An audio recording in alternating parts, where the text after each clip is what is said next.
Ian's overnight flight from Washington landed in Los Angeles 45 minutes early, just in time for him to watch the pale wash of a new dawn.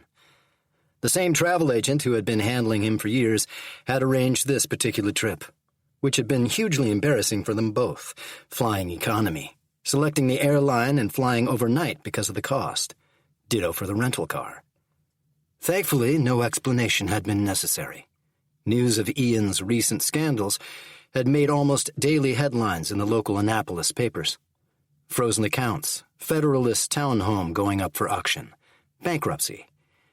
When he'd gone by to collect his tickets, the agent had actually said it was a good time to get out of town.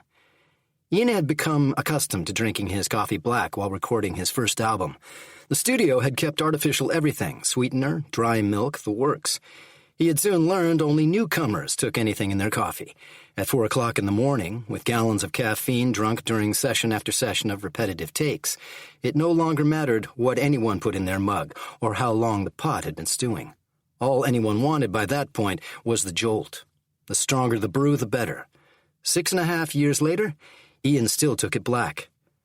Such memories struck him at the oddest times.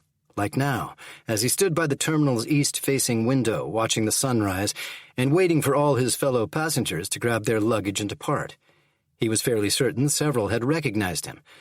Hurrying now meant running the risk of them taking selfies, and, as had happened several times since the scandal broke, finding himself the latest and hottest image on Snapchat.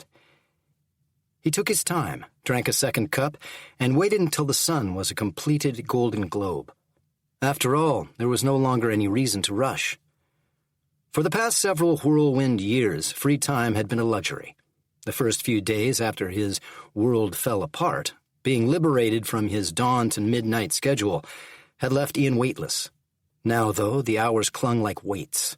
Memories rose unbidden, drawing him back to the horrors that had shredded his world. Just like now. He remembered what it had felt like 7 years earlier. The morning his former manager, his supposed friend, had called.